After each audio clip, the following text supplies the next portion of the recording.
शहर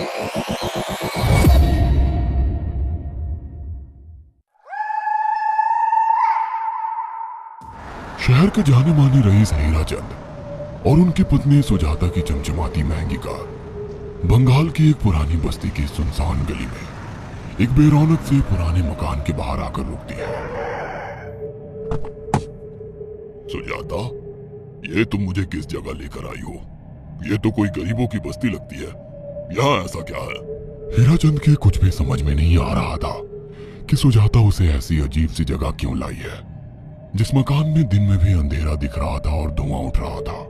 आप मेरे साथ अंदर चलिए, सब समझ जाएंगे। यहाँ हमारी हर समस्या का समाधान मिलेगा। सुजाता और हीरा चंद आशंकित कदमों से उस मकान में दाखिल होते हैं। तभी उन्हें किसी महिला की भारी आवाज सुनाई पड़ती है। चले आओ, चले आओ। हीरा चंद ने देखा कि उस मकान के अंदर अंधेरा था। अचानक हीरा चंद की निगाह एक कमरे की ओर पड़ी, जिसके अंदर हल्की हल्की सी रोशनी आ रही थी और उस कमरे के अंदर से धुआं उठ रहा था। शायद उस कमरे के अंदर आग जल रही थी। है? ये किसकी आवाज है? यहाँ इतना अंधेरा क्यों है और ये धुआं कैसे उठ रहा है? मेरा तो यहाँ दम घुट रहा है। सुजाता और हीरा चंद धीरे धीरे कदमों से उस कमरे के अंदर चले गए। अंदर वाले कमरे में बिखरे बाल वाली एक खूबसूरत सी बूढ़ी औरत सामने जल रही आग में एक मुर्गी की गर्दन काटकर उसका खून गिरा रही थी और मुर्गी का शरीर छटपटा रहा था। ये देखकर सुजाता को उबकाई आने लगी। हीरा चंद ने सुजाता की ओर देखकर कहा, तुम ही मुझे यहाँ लेकर आई हो और खुद ही घबरा रही हो। कौन है ये भयानक सी शक्ल वाली औरत और हम यहाँ क्यों आए हैं? अचानक उस औरत ने एक झटके में मुर्गे की गर्दन धड़ से अलग कर दी। ये देखकर सुजाता के मुंह से चीख निकल गई और सेठ हीरा चंद भी सहम गया। वो बहुत डरावना नजारा था। ये अघोरा ताई हैं। ये हमें अपनी काली तंत्र विद्या से संतान सुख प्रदान कर सकती हैं। इसलिए मैं आपको यहाँ लेकर आई हूँ। कैसी बात करती हो? जहाँ बड़े से बड़े डॉक्टर सफल नहीं हुए, वहाँ ये मामूली औरत क्या कर लेगी? हीराचंद की बात सुनकर अघोरी ताई ने गुस्से से हीराचंद की ओर देखकर कहा, नादान हीराचंद, काली विद्या में इतनी शक्ति है कि मरे को भी जिंदा कर दे। संतान पैदा कराना कौन सा मुश्किल है? तुम्हें मेरा नाम कैसे पता? क्या तुम सच में हमें संतान सुख दिला सकती हो? तुम जितनी दौलत मांगोगी मिल जाएगी। अगर ये संभव है तो। संतान का नाम सुनते ही हीराचंद की आंखों में चमक आ गई। वह संतान के लिए कुछ भी कर सकता था। तुम लोगों को मुझे एक नवजात शिशु लाकर देना होगा। मैं उस शिशु की बलि चढ़ा दूंगी और फिर वही शिशु तुम्हारे घर में फिर से जन्म लेगा। नवजात शिशु की बलि का नाम सुनते ही सुजाता और हरिचंद डर के मारे सिहर गए, पर उनकी आंखों में उनकी संतान का सपना ज्यादा बड़ा था। वो सब करने को तैयार थे। अघोरा ताई, आप जैसा कहेंगे हम वैसा करेंगे। बस हमें संतान सुख दिला दो। बिना वारिस के हमारी दौलत किस काम की? संतान सुख के लिए अंधे हो चुके सुजाता और हरिचंद अपनी नौकरानी शीला से एक नवजात बच्ची चोरी करवा के अघोरी ताई को दे देते हैं।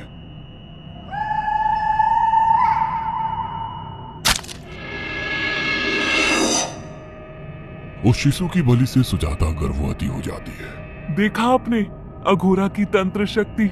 मुझे उस पर पूरा भरोसा था। चलो चलकर उन्हें धन्यवाद कहते हैं। हीराचंद और सुजाता अघोरा ताई के पास पहुंचते हैं। वो दोनों बहुत खुश थे और अघोरा पर उन्हें अंधविश्वास हो गया था। अघोरा ताई, आप महान तंत्रिका हैं। आपने वो चमत्कार कर दिखाया जो बड़े बड़े डॉक्टर नहीं कर सके। ये काली विद्या है बेटा। अगर तुम दोनों चाहो तो मैं इस विद्या से तुम दोनों को हमेशा के लिए जवान बना सकती हूँ। क्या सच में ऐसा संभव है? हाँ बिल्कुल, पर इसके लिए तुम्हें जवान लड़के और लड़कियों की बलि चढ़ानी होगी। तुम उन्हें यहाँ तक लाओ, बाकी मैं देख लूंगी। जवान रहने की लालच में अंधे सुजाता और हरिचंद एक अनाथ आश्रमों से हर रोज एक लड़की या लड़के को गोद लेने के बहाने अघोरी के पास बलि चढ़ाने ले जाने लगे। और एक दिन अघोरी ताई ने हीराचंद और सुजाता से इंसानी मांस खाने को कहा। पूरी तरह से इंसान से हैवान बन चुके अब वो दोनों इंसानी मांस खाने के लिए तैयार भी हो गए। ये गर्म खून और मांस खाकर तुम लोगों की उम्र भी बढ़ जाएगी। खाओ इसे।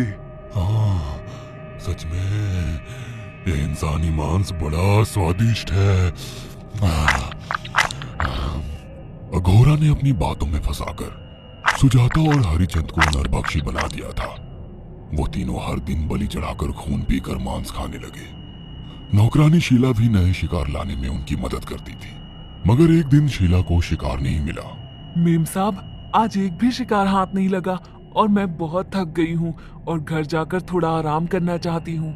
कोई बात नहीं शीला, एक छोटा सा काम है, तुम हमारे साथ चलो, लौटते में हम तुम्हें घर छोड़ देंगे।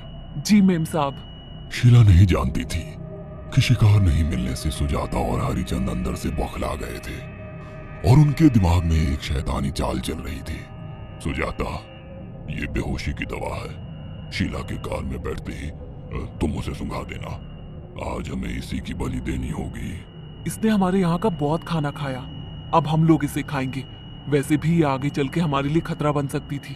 कार में बैठते ही सुजाता शीला को बेहोश कर देती है और वो लोग सीधे अघोरी ताई के यहाँ पहुंच जाते हैं, जहाँ अघोरी ताई शीला की बलि चढ़ा देती है और तीनों मिलकर उसे नोच कर खाते हैं।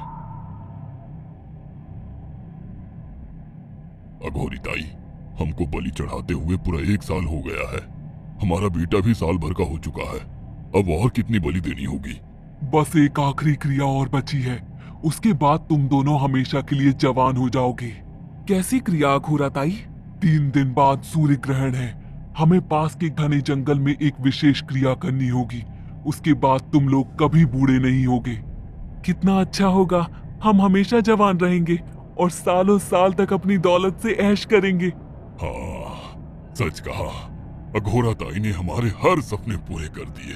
3 दिन बाद बंगाल के बियाबान जंगल में कोहरे और ओस से भीगे पेड़ों के बीच एक घने बरगद की बेलों पर कटे इंसानी सिर लटक रहे थे, जिसमें से खून टपक रहा था। काले जादू का सामान भी रखा था। कितनी भयानक जगह है ये, हर तरफ कटे हुए सर लटक रहे हैं। थोड़ी देर में सब समझ जाओगे, बैठ जाओ और मेरे साथ ये मंत्र दोहराओ। अघोरा, ये किन लोगों की कटी हुई गर्दनें हैं? आप यहाँ क्या करने वाली हो? हीराचंद की बात सुनकर अघोरा जोर जोर से हंसने लगी और उसने एक शैतानी हंसी हंसते हुए हीराचंद की ओर देखकर कहा, तुम जैसे ही लोगों ने अपनी इच्छाओं को पूरा करने के लिए इन लोगों की बलि चढ़वाई है और फायदा उठाया है। अब तुम दोनों आंखें बंद करके यहाँ बैठ जाओ और मेरे साथ मंत्रों को दोहराते जाओ। अघोरा ने सुजाता और हरिचंद को वशीकरण मंत्र और काले जादू के इस्तेमाल से सम्मोहित कर दिया और देखते ही देखते वो एक भयानक डायन में बदल गई और चीखती हुई बोली, अब मैं तुम दोनों की बलि चढ़ाकर अमर हो जाऊंगी, क्योंकि तुम लोगों ने 100 लोगों की बलि का खून पिया है। देखते ही देखते उस डायन ने फरसे से एक एक करके सुजाता और हरिचंद की गर्दन काटकर जल रही आग में बलि चढ़ा दी और उनका गर्म खून पीने लगी।